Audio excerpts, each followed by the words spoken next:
Before I start in with what happened, I just need to warn you about a few things. Firstly, I'm not all there in the head. I have schizophrenia and have been on various medications for the past 14 years, with varying degrees of success. Each of them helped a bit, but nothing substantial. Electroshock, attempted in desperation for a cure, instead exacerbated the condition, much to the dismay of both myself and the doctors. Secondly, I'm rather craven. Sure, I can handle normal stuff, snakes, spiders, etc. When it comes to anything else, though, I turn into a complete coward, curl into a ball, and wait for it to pass. With all that's happened, I doubt you'll be able to blame me. Just trust me on that. Third, and probably most important, everything I am about to tell you happened after the electroshock treatments. Because of this, I entirely blame the doctors for everything that happened. Before that therapy, sure, I'd see the occasional oddity in a hallucination, but afterward, my life became a constant nightmare. Finally, I should probably tell you why I'm writing this in the first place. The short version is, I'm worried about how much I'll be able to tell before they get to me again, and I want to get as much out there as I can. Even if no one believes me, I need to send this out in the hope that someone will know how to help me.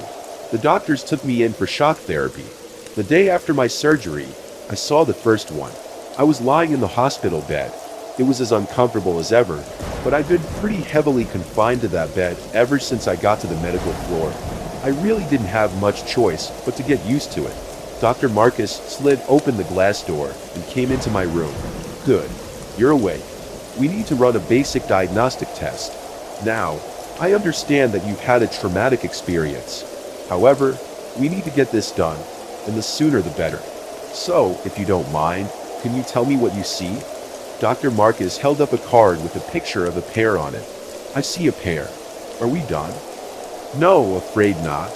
The doctor's face dropped into a regretful frown. Here's the next card. What do you see? This time, the picture was of a home and family. It looked like it was drawn by a 3-year-old. It's a house and a family. Is this really necessary? I'd like to get up and stretch my legs. Please, be patient, Ray. I guess he thought that using my name would make me feel better. I need you to identify one more picture for me. Here, just tell me what you see. Another card. This time, though, the picture creeped me out. It looked like a shadow of a person, if it stood up. There was no one attached to it, just the figure. It was entirely pitch black with no features, save for 2 tiny pinpricks where the eyes would be. They looked like stars in the night sky. This was how it started, and I would soon come to regard that image with utter dread. I see a shadowy person, with stars for eyes. Where did you get that one? I don't remember it from last time. I wasn't lying. This was a test I had taken many times. Each time they wanted to assess how a new treatment or medication was working, they gave me this test. It was easy. I had actually memorized all the cards by this point, but that one was definitely new. Dr. Marcus gave me a look that was unlike any he had shown before, a mix of puzzlement and confusion and maybe disbelief. Regardless, he made a strange face and looked at the card himself. Are you sure that's what you see here? He asked, turning the card to me again. This time, I did recognize the card. It wasn't the figure from before. It was, instead, a crudely drawn police officer, standing next to a crudely drawn police cruiser. What had happened to the photo from before? Or was this the real photo, and the last one fake? I hate asking myself questions like that. I learned long ago that when you live the way I live, inquiries about what's real and what's not real tend to go unanswered and end up running you in circles until you're too exhausted to think. I dropped the thought from my mind to avoid the hassle. Dr. Marcus, however, was still waiting for an answer. I told him something I thought he would accept as a viable response. The shadow was the officer, next to the police car. He saw right through my ploy. It seems to me that you may be experiencing some unforeseen side effects. That's why we do this test, you know, to ascertain whether the treatment is an improvement or a detriment. I had already heard the speech and didn't care to listen to him beat a dead horse. In retrospect, I should have been more fair to him. He really was trying to help. I see that now. I was tired, though, and wanted to go back to my room, instead of spending another minute in that uncomfortable bed. Eventually, he finished his speech, wrote another prescription, and let me get up. I was happy to be walking out of there. My left leg had fallen asleep, but that was still less irritating than the speech I was given. Dr. Marcus opened my door and shuffled me inside, locking the door as he shut it behind me. I didn't mind. I actually liked my room, save for the monotone color scheme. Whitewashed walls occasionally interrupted by a smudge of crayon from some loony. Boring. The rest of the room was more to my liking. My bed was far better than the one I had been confined to before, and I had a small table that sat next to it, complete with an adjustable desk lamp. The table had a single, unlocked drawer, which I was not allowed to have the key to. I didn't care, since the only things in there were my sketches. I liked to draw, and that was the best place for me to hide them, so the other residents didn't get at them. They were like damn vultures, I swear, picking at everything, regardless of whether they had any actual interest in it. You may have realized at this point that the room I've just described sounds a lot like a room at a mental institution. Actually, I suppose everything I've talked about so far does, doesn't it? If so, you earned yourself a cookie, because in the 4 years leading up to my electroshock treatment, I had been living at Augustinian Institute for the Mentally Unstable. That translates roughly as the loony bin, in case you couldn't tell. Prior to those 4 years, I lived with my parents. We dealt with my illness as a family, and despite any preconceived notions you may have, we were happy. Mom would make breakfast for me every morning, and Dad would watch TV with me. Our house was a safe place for me, and I actually had a better time dealing with the hallucinations when I was at home. With me being so messed up in the head, I'm kind of surprised at how perfect my family life was. Then, quick as a wink, that life ended. My parents went out for a night on the town. Heavy rain was pouring down that night. I remember it keeping me awake. Apparently, the soaked, cobbled road was a bad match for the tires on my parents' car, and they skidded off into a ditch. Neither one made it out, and that's all I'm going to say about it. It's a touchy subject for me, as you can imagine. With no relatives left, I was placed in the care of my physician, the aforementioned Dr. Marcus. He, and the other doctors, had only one goal in mind for me: get me healthy enough to boot out the front door so they could bring in another guinea pig. Bad news for them, none of their drugs worked. I was carefully monitored for the next 4 years, bringing us back to the electroshock and the events that took place afterward. I sat down on my bed and retrieved my sketching supplies from the drawer. When I would get really bored, it would help to draw something interesting that happened from the day. Well, I had been resting for most of the day, which really only left a strange flashcard to consider. I drew my rendition of Dr. Marcus, holding up the card. When I tried to draw what was on the card, though, I couldn't. I didn't remember what it was.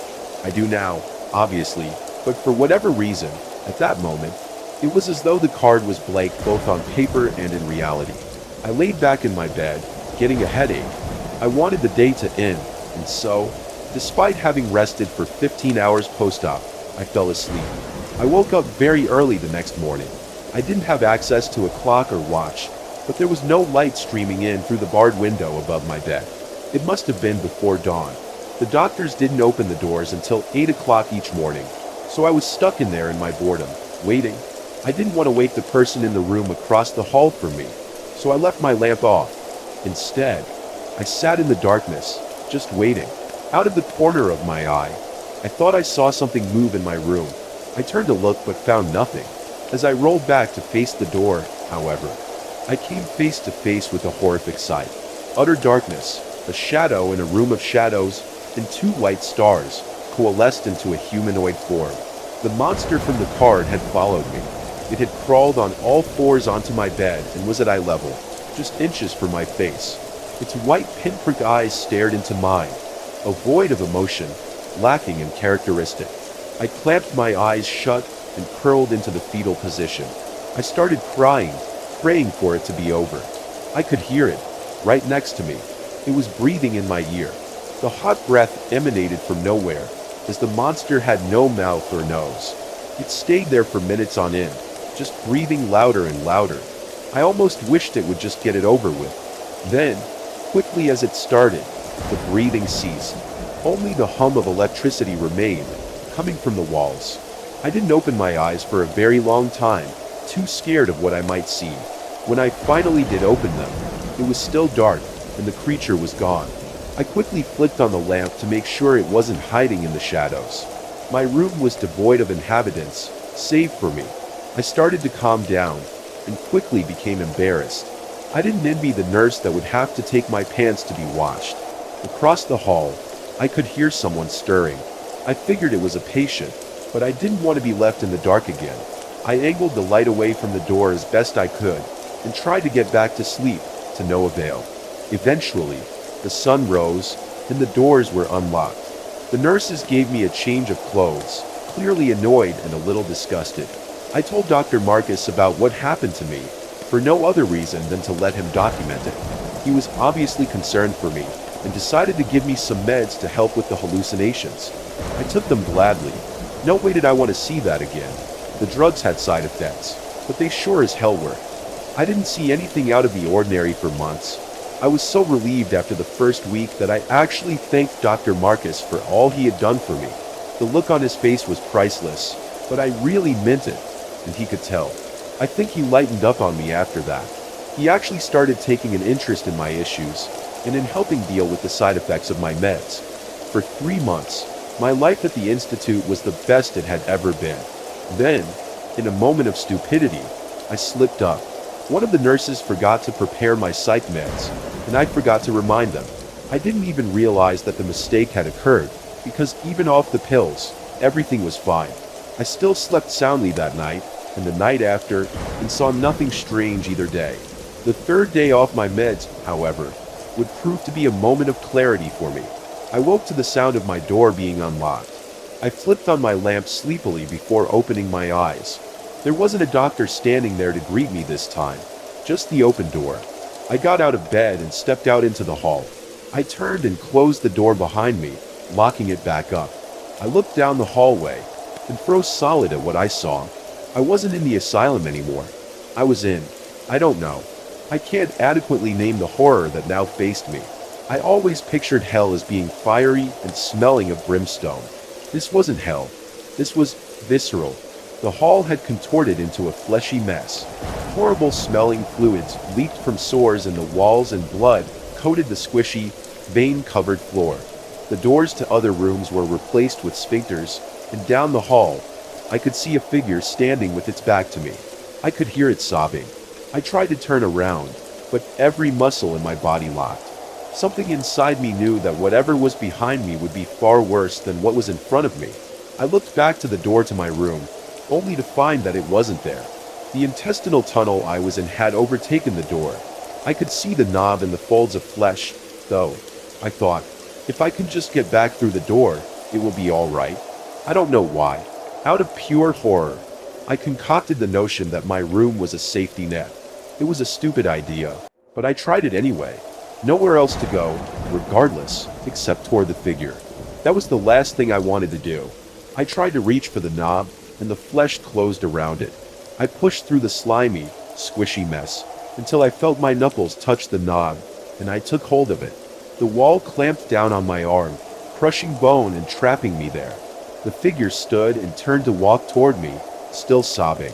Its pitch-black skin was broken only by its pinprick white eyes, which leaked a gray fluid that oozed down its cheeks. The sobbing grew louder and louder, becoming like a banshee's wail, somehow echoing off the twisting walls of flesh. It stood perfectly still a few feet from me, and the gray slime continued to dribble out. My crushed arm felt like it was on fire, and my blood sloshed to the floor, mixing with the gore. I started crying out for help, and inside I was praying that this was a dream or vision. Then, for the first time, the monster spoke. A horrible, ghastly, grating voice. It was utterly inhuman, and that alone gave me strong goosebumps over my entire body. There was no movement of its face, as it had no mouth with which to speak. This made the sound all the more horrible, but it was what the creature said that was truly terrifying. We are in you now, and you are in us. Neither can escape, and you cannot stop us now. My knees gave out, and I dropped to the floor, sloshing the various fluids where I hit. I started bawling, waiting for whatever horrible things the shadow had planned for me. I felt warm hands on my shoulders, and I flinched, cringing away from the evil being that had caught me in its web of sinew. It spoke again. "Ray, Are you with us? Ray. I looked up to find Dr. Marcus holding my shoulders, trying to help me. The hallway was normal again, as was my door. My arm had healed. Dr. Marcus pulled me to my feet, but I was still unable to stand well, and I was crying my eyes out as he helped me to his office. It was more than an hour before I calmed down enough to tell him what happened. I spared no detail, watching as his face switched between visages of horror, disgust, concern, and outright fear. These looks made me more frightened, because this was the only time I ever saw Dr. Marcus afraid of what a patient reported seeing. He made certain that the nurses never forgot my meds again. They didn't work anymore, though. I don't know why. I was really scared of this, though, because I was still hallucinating. Flames in the hallway, meals made of maggots, and the damnable creatures that stalked me in the darkness of my room. Once they realized that nothing was helping anymore, they had no choice but to cast me out. I couldn't benefit from their type of help anymore, and they needed the space. I went back to the home I knew before. It's been 27 days, and each day the visions get more and more intense. The starry-eyed shadows had been following me everywhere. The only place they can't reach me is in my home. They've gotten more creative since the asylum. Everywhere I go, the scenery and people turn into fleshy piles and shadows, all in the blink of an eye. Sometimes, the people wouldn't be shadows, but instead twisted, mutilated corpses. It doesn't stop there. If I try to go anywhere, they corner me, cut me open, burn me. I feel everything, the agonizing pain of mutilation. It's torture, literally. I can't go anywhere. I'm starting to run out of food. I don't trust canned foods at all anymore. It's like a goddamn game of surprise. What's inside this time? A bunch of eyes? Strands of hair? The distortions have invaded my home. Even now, the walls in the living room are pulsating, like a heartbeat, and the television only shows static. I don't think anyone will believe me, and I'm scared to go outside. They have me surrounded. I think they are waiting for me to leave. Thanks for watching. Please like, share, and subscribe to listen to similar stories in future.